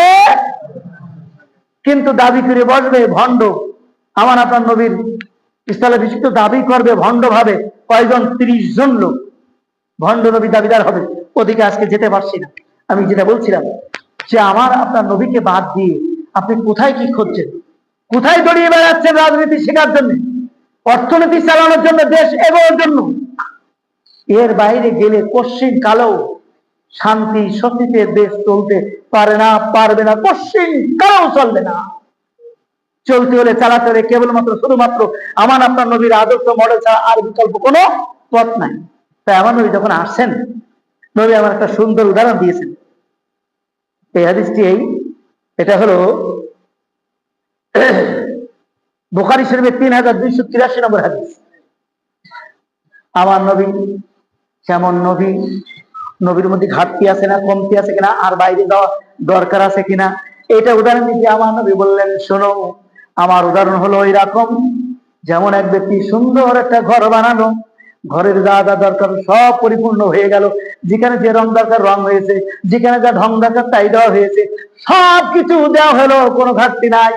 কিন্তু সামনে এক জায়গায় দেখা গেল কিছু খালি, একটা ইট দিলে ওখানে ওই ঘরটা পরিপূর্ণ হয়ে যায়, আর কোনো ত্রুটি নাই। ওই ইটটাই এই জায়গায় একটা ইট লাগানোর মতো একটা ফাঁক রয়েছে। ঘর গাছতলি বাস ঢুকানোর জন্য, ভাড়া বানানোর জন্য ছোট্ট একটা মিস্ত্রিটা ফাঁক রাখে না, ফাঁক রাখে। তারপর ঘর যখন হয়ে যায় ওই ফাঁকটা বন্ধ করে দেয়। আমার নবী বললেন, আমার উদাহরণ হলো একটা ঘর, বলতে ইসলাম নামক ঘর। এই ঘরের আদম আলাইহিস সালাম থেকে না ঈসা আলাইহিস সালাম পর্যন্ত প্রত্যেকেই ঘরটাকে সাজিয়েছে, গুজিয়েছে, সুন্দর করেছে, যে কিন্তু ত্রুটি দরকার সব সংশোধন করেছে। তারপরেও 100% পরিপূর্ণতা কোনো হয়নি ঈসা পর্যন্ত, তবুও অল্প একটু ঘাটতি, ওই একটা ইটের জায়গার মতন খালি। নবী আমার বললেন, আমি হলাম, ও আমার সাহাবীরা, আমি হলাম শেষ নবী, আমি হলাম ওই শেষ, ওই ত্রুটিটা পূর্ণ করার জন্য ওই জায়গার ইট হিসেবে যাকে ব্যবহার করা হয়েছে, আমি হলাম শেষ নবী। এই ইসলামের মধ্যে রাজনীতি, অর্থনীতি, সমাজনীতি, যত নীতি বলো, সকল নীতির ক্ষেত্রে যদি একটু ঘাটতি থেকে থাকে, ওই ঘাটতির পরিপূর্ণতা আমি নবী মুহাম্মদ রাসূলুল্লাহ সাল্লাল্লাহু আলাইহি ওয়াসাল্লাম আসার পরে একেবারে পরিপূর্ণ হয়ে গেছে, বিন্দু মাত্র আর কিছু ঘাটতি না। হাদিসটি বুখারী 3283। আমার নবী বললেন, যতটুকু ঘাটতি ছিল আমি এসে সব পরিপূর্ণ হয়ে গেল। এখন রাজনীতি কিভাবে করবে, আর বাইরে কোনো তাকানোর সুযোগ নাই। অর্থনীতি কিভাবে চলবে, বাইরে দেওয়ার সুযোগ নাই। সমাজনীতি কিভাবে চলবে, বাইরে দেওয়ার সুযোগ নাই। সব নীতি আমি আল্লাহর পক্ষ থেকে এনে তোমাদের জন্য দিয়ে দিয়েছি। ইসলাম পরিপূর্ণ হয়ে গেছে, আর কোনো ঘাটতি নাই। আর আমিও নবীর জায়গা যা দরকার, যা যা দরকার ছিল আমার দিয়ে শেষ হয়ে গেছে। নবীও আর আসার দরকার নাই, এই জন্য নবীও আমার দিয়ে শেষ, এবং শরীয়তের নতুন বিধানও শেষ।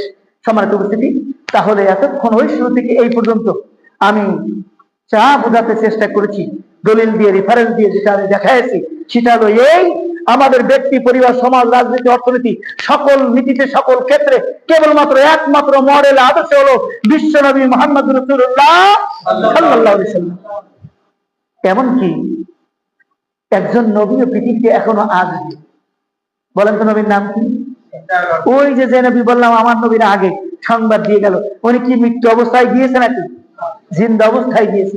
ওই নবী পৃথিবীতে আসবে এবং শাসন চালাবে, কিন্তু কিতাব কি সেই ইনজিল? কিতাব হবে কোরআন। আদর্শ কি সেই ঈসার? আদর্শ মুহাম্মদ সাল্লাল্লাহু আলাইহি ওয়াসাল্লাম। অতএব এখান থেকে আরো বোঝা গেল, এখন যদি কোনো নবীও আসে, সেই নবীকেও আমার নবীর উম্মত হিসেবে এই নবীর আদর্শ মেনে নিয়ে এই দেশ চালানো লাগবে, এর বাইরে দেওয়ার সুযোগ। সেই জায়গায় আমরা দুঃসাহস দেখাচ্ছি, এই দেশ চালাচ্ছে আমরা আমাদের মতন নিয়ম নীতি বানিয়ে, আর নবীকে বলতে তুমি আমার নবী, ইয়া নবী সালামু আলাইকা, এসেই ভণ্ডামি, এসেই বাদরামি আর হতে পারে না। সম্মানিত ভাইরা, আমার নবীটা বলেছেন, যদি আমার পরে, সে হাদিসটিও আছে, মূসা আলাইহিস সালামের মতন নবীও আছে, তাকে আমার এই আদর্শ মেনে, কোরআন মেনে, আমার রেখে দেওয়া এই নিয়ম নীতি মেনে, এই সিস্টেম মেনে তার ব্যক্তি, তার পারিবারিক, তার সামাজিক, তার রাজনৈতিক, তার অর্থনৈতিক সকল ক্ষেত্রে মেনে চলা লাগবে, তার মাতব বাড়ি কেনে চলবে না। অতএব এদের আরো পরিষ্কার হয়ে গেল। যদি বলে হুজুর দলিল কই, এখানে আছে। আল্লাহ পাক, আমি গুনাহগার, ছোট্ট একটা নাদান মূর্খ, আপনাদের তুলনায় জ্ঞান অনেক কম, শুধুমাত্র হয়তো মাদ্রাসায় পড়েছি বলে একটা কোরআন থেকে দুটো একটা দেখে দিকে ওই নোট ফোট করে তাই বলছি, মুখস্থ বলার মুরুদও আমার নেই, সেই রকম নগণ্য আলেম, কিন্তু আমি যা কথা বলেছি সব আল্লাহর দেওয়া কোরআন এবং হাদিস থেকে। অতএব আসুন, এই স্বল্প সময় আর এই হিদায়াতের জন্য বেশি পুঁজি লাগে না, এইটাই যথেষ্ট। যে যাই বলুক, নবী, কোরআন, হাদিস, আল্লাহ ছাড়া এর বাইরে আমি চলতে পারবো না। সম্মানিত ভাইরা, অতি বাস্তব ঘটনা। গতকাল আমার বাগাড়ির ভাগ্নের বিয়ে দিয়েছে বাঘারপাড়া। ওর মেয়েটার বাবা হচ্ছে জেলা জামাতের একজন নেতা, তার মা থানার নেতা, ওই মেয়েটা বাঘারপাড়া থানার নেতা, ওর ভাই, বড় ভাই যশোর জেলার পশ্চিম শাখার শিবিরের সভাপতি, ছোট ভাই বাঘারপাড়া থানার সভাপতি। এই মেয়েটা, আমি, মামা, তার বাবা, আমরা কেউ অনেক চেষ্টা করেছি আমাদের সমাজ জামাতের এই নিয়ম নীতি একটু না দেখে কিরাম হয় না, সে পর্দার সাথে আসুক। বলছে তাহলে আমি ওই ছেলের সাথে দেব না। আমার মেয়ের জন্য ইঞ্জিনিয়ার, চাকরিজীবী, এমএম কলেজে চাকরি করে অনেক ছেলে আসছে, তার একটাই কথা, বাবা আমি যে আদর্শের পর তৈরি হয়েছি, তুমি আমার যে আদর্শ তৈরি করেছো, এই আদর্শের পরে তৈরি ছাড়া কোনো ছেলেকে আমি বিয়ে করবো না। আমার ছেলেও ছিল এই যশোর জেলার পূর্ব শাখার শিবিরের জেলা সভাপতি। এই জন্য বলেছি আমি ওই ছেলে প্রস্তাব যখন এসে ওকেই আমি বিয়ে করব, আর কাউকে করবো না। তাই সেই মেয়েটা রাজি হয়েছে। এক, দুই হলো কালকে বিয়ের সময় আমার সাক্ষী বানিয়েছে। আমি তো শত শত বিয়ে দিয়েছি, কিন্তু আমাদের সমাজের সিস্টেম নিয়ম নীতি জানি, যারা সাক্ষী ওরা মেয়ের কাছে যাবে, এরপর কাজী বা অন্য কেউ যাবে, গিয়ে মেয়ের কাছে স্বীকৃতি নেবে, ও বলবে না শুনবে। আমি সেই সুবাদে যাচ্ছি যে মেয়ের কাছে পাঠাচ্ছে, আমি 2 তলার নিচতলা থেকে 2 তলায় উঠেছি, এখন মেয়ের স্বীকৃতি নেব, সাক্ষী হয়ে গিয়েছি। দেখি মেয়ের বাবা বলছে, ভাই দুঃখিত, পর্দার ভিতরে যেন ঘরের ভিতরে দূরে মেয়ে বসা, আমাদের ঘরের বাইরে বসা, এগুলো চেয়ারে, আপনার এখান থেকে শোনেন।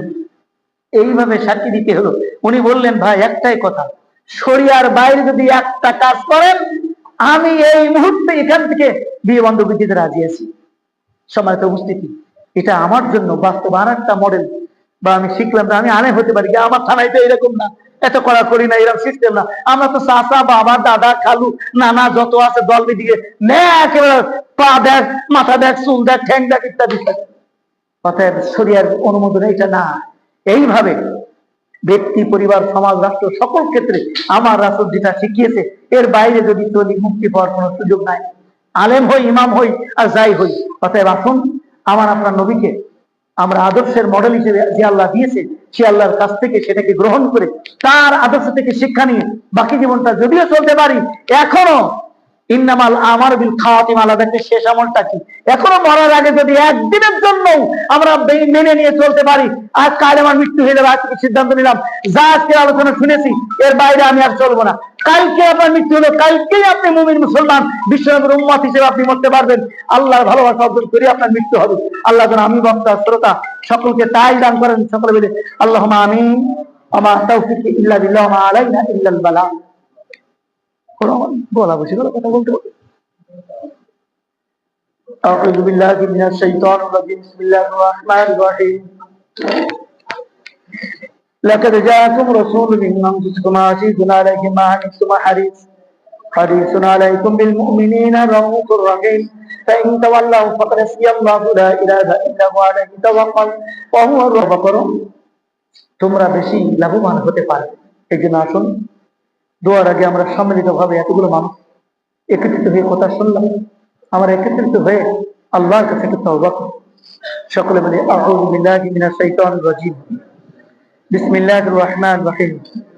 আস্তাগফিরুল্লাহ রাব্বি মিন কুল্লি জামবিন ওয়া আতুবু ইলাইহি লা হাওলা ওয়ালা কুওয়াতা ইল্লা বিল্লাহিল আলিয়্যিল আযীম।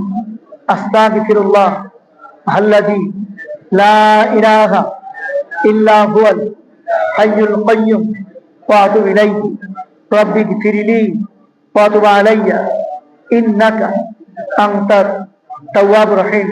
আল্লাহুম্মা ইন্নাকা আফুবুন তুহিব্বুল আফওয়া ফাফু আন্নী ইয়া গফুরু ইয়া গফুরু ইয়া গফুর। হে আল্লাহ, আমি আমার জীবনে অর্জিত সগীরা, কবীরা, জাহিরি, বাতিনি, শিরকি, বিদআতি, ইসসাই, অনিসসাই যত গুনাহ করেছি, তাম গুনাহ হতে তোমার কাছে রবিউল আউয়াল মাসে খাস করে তওবা করলাম। আমার তওবাকে কবুল করে নাও, জীবনের গুনাহ খাতা মাফ করে দাও। বাকি জীবনে ইহদিনাস সিরাতাল মুস্তাকিম পথে চলার তৌফিক দান করে দিয়ে দাও। আমিন আমিন আমিন ইয়া রাব্বাল আলামিন। দোয়া বেশি কিছু করো, দোয়াটা করো, তুমি করো। আরে না, তুমি না ক্ষতি, দোয়া করো। আল্লাহুম্মা আমিন। ربنا ظلمنا أنفسنا وإن لم تغفر لنا وترحمنا لنكونن من الخاسرين। রব্বুল আলামিন সামিন বাসির আল্লাহ, তুমি তো আবেদন নিবেদন করার আগে তুমি শুনছো আল্লাহ, তোমার কুদরতি দিয়ে দৃষ্টি দিয়ে দেখছো আল্লাহ। উত্তরপাড়া যাবে মসজিদের উদ্যোগে আয়োজিত আজকে রব্বুল আলামিন বিশ্বনবীর সিরাত মাহফিল আয়োজন করা হয়েছে। আল্লাহ আমি গুনাহগার বক্তা হিসেবে কোরআন হাদিস থেকে বিশ্বনবীর সিরাত থেকে কিছু কথা আল্লাহ বলার চেষ্টা করেছি। আল্লাহ যদি অনাকাঙ্ক্ষিত কোনো ত্রুটি হয়ে থাকে আল্লাহ মানুষ এবং আমাদের শ্রোতাদের সকলের ত্রুটিকে তুমি মাফ করে দিয়ে দাও রব্বুল আলামিন। যতটুকু কথা হক কথা আল্লাহ বলা করা হয়েছে আল্লাহ সেটা আমাদের প্রত্যেকের জীবনে বাকি জীবনে হায়াতে শেষ মুহূর্ত পর্যন্ত আমলে পরিণত করার তৌফিক আল্লাহ তুমি দান করে দিয়ে দাও আল্লাহ। অতীত জীবনে না জানার কারণে না বুঝার কারণে আল্লাহ শয়তানের প্ররোচনায় ইচ্ছায় অনিচ্ছায় যত ভুল করেছি, যত গুনাহ করেছি আল্লাহ, যত ত্রুটি করেছি আল্লাহ, তুমি তো গফুর, তুমি গফফার, তুমি রহমান, তুমি রহিম আল্লাহ। তুমি গফুর, গফফার, রহমান, রহিম নামে ইজ্জত রক্ষাত আল্লাহ। দয়া করে মায়া করে করুণা করে আল্লাহ অতীতের সব ত্রুটিকে তুমি ক্ষমা করে দিয়ে দাও আল্লাহ। সগীরা কবিরা জাহিরি বাতিনি তামাম জিন্দেগির গোনাহ খাতা তুমি মাফ করে দিয়ে দাও রব্বুল আলামিন। কত মানুষ এই পাড়ার কত মানুষ আল্লাহ তারা এভাবে আজকের আলোচনা শুনতে পারলো না আল্লাহ, কবরের জগতে পাড়ি জমানোর কারণে, কিন্তু অনেকে হয়তো বা কবরে দিক দিয়েছে আল্লাহ, কিন্তু যে ঘরে বসে আজকের কথা বললো না, এই ঘর তৈরির পিছনে তাদের দান ছিল, কথা ছিল, সেবা ছিল আল্লাহ। অন্তত তাদের তৈরি ঘর ছিল বলে এই ঘরে আজকের আলোচনা হলো আল্লাহ। এই ঘরের ওসিলায় তাদের প্রত্যেকের তামাম জিন্দেগির গোনাহ খাতা তুমি মাফ করে দিয়ে দাও রব্বুল আলামিন। এই ঘরের দাতা সেবক কমিটি রব্বুল আলামিন, আশেপাশে যত কল্যাণকামী শুভাকাঙ্ক্ষী যত মানুষ ধন্যবাদ করছে আল্লাহ, এই মসজিদের কমিটি, ইমাম, মুয়াজ্জিন, খাদেম রব্বুল আলামিন, বিশেষ করে আপনাদের আমিন আমিন বলতেছি আমাদের যত আব্বা আম্মা, দাদা দাদি, নানা নানি, খালা খালু, ফুফা ফুফু আল্লাহ পর্যন্ত প্রিয়জনদের আজকের খবরে রব্বুল আলামিন আজকের শোনার সুযোগ নাই, তওবা করে সংশোধন হওয়ার সুযোগ নাই, কিন্তু একটা সুযোগ আমাদের মতো উত্তরসূরি রব্বুল আলামিন গুনাহগার তো বেঁচে আছি আল্লাহ। তোমার নবীর মাধ্যমে জেনেছি করে তো মানুষ মারা যায়, সব দরজা বন্ধ হয়ে যায়, কিন্তু তার ওয়ারিস সন্তান তো থেকে যায় রব্বুল আলামিন। আমরা তাদের উত্তরসূরি সন্তান হিসেবে ফরিয়াদ করি, আমাদের সকল আপনজনদের তামাম জিন্দেগির গোনাহ খাতা তুমি মাফ করে দিয়ে দাও রব্বুল আলামিন। কবরে আযাব করে আল্লাহ বিশ্ব নবীর আগমনের পর আল্লাহ তাকে তুমি ঘোষণা দিতে আমার সাল্লাল্লাহু ইল্লা রাহমাতাল লিল আলামিন আল্লাহ। রাহমাতাল লিল আলামিন কই তুমি যাকে এই মাসে পাঠিয়েছিলে রাহমাতাল লিল আলামিন, নবীর আগমনের সম্মানে, এই মাসের সম্মানে, আজকের এই দিনের সম্মানে রব্বুল আলামিন শ্রেষ্ঠ ঘরে বসে দোয়া করার সম্মানে আল্লাহ আমাদের যত আপনজন কবরে প্রত্যেকের তামাম জিন্দেগির গোনাহ খাতা তুমি মাফ করে দিয়ে দাও আল্লাহ। কবর আযাবকে মাফ করে দিয়ে দাও, কবরটুকু জান্নাতের টুকরায় পরিণত করে দিয়ে দাও আল্লাহ। ওই ঘরে ডাক আসার আগে আমাদের সংশোধন হয়ে যাওয়ার তৌফিক তুমি দান করে দিয়ে দাও আল্লাহ। যতদিন পূর্ণ মুমিন মুসলমান ইমানদার হতে পারবো না, যতদিন নবীর আদর্শের সৈনিক হতে পারবো না, ততদিন আমাদের বাড়িতে আগ্রহকে পাঠাই দিও না আল্লাহ। শিখতে, জানতে, বুঝতে, মানতে যত সময় লাগে আল্লাহ তুমি তো সময় দিয়ে আমাদের কি জানা বোঝা মানার তৌফিক তুমি দান করে দিয়ে দাও রব্বুল আলামিন। আজকের এই অনুষ্ঠান কর পিছনে যাদের অবদান, যারা অর্থ দিয়ে, শ্রম দিয়ে আল্লাহ তাকে কুরবানি করে সময় দিয়ে রব্বুল আলামিন এখানে বসে যারা আছে আল্লাহ শোনার জন্য সকলকে তুমি কবুল মঞ্জুর করে নিয়ে নাও আল্লাহ। প্রত্যেকের তামাম জিন্দেগির গোনাহ খাতা মাফ করে দিয়ে দাও আল্লাহ। প্রত্যেকের সগীরা কবিরা জাহিরি বাতিনি গুনাহ মাফ করে দিয়ে দাও আল্লাহ। আমাদের ওয়ারিস যারা আছে, আমাদের পরিবারের যারা আছে, আত্মীয় স্বজন যারা আছে আল্লাহ, যারা এখন দিন বোঝানোর সকলকে বুঝার তৌফিক তুমি দান করে দিয়ে দাও আল্লাহুম্মা সাল্লি হাইয়িনা ওয়া মাইয়িতিনা ওয়া শাহিদিনা ওয়া গায়বিনা ওয়া সাগিরিনা ওয়া কাবিরিনা ওয়া যাকারিনা ওয়া মুনসানা আল্লাহুম্মা মান আহইয়াতা মিন্না ওয়া আহইয়াল ইসলাম ওয়া মান তাওয়াফাইতা মিন্না ফাতাওয়াফাহু আলাল ঈমান রাব্বি রহমহুমা কামা রাব্বায়ানি সগীরা ওয়া জাআল আখিরা কালামিনা ইনদাল মাউতি লা ইলাহা ইল্লাল্লাহু মুহাম্মাদুর রাসূলুল্লাহ। আসসালামু আলাইকুম ওয়া রাহমাতুল্লাহ।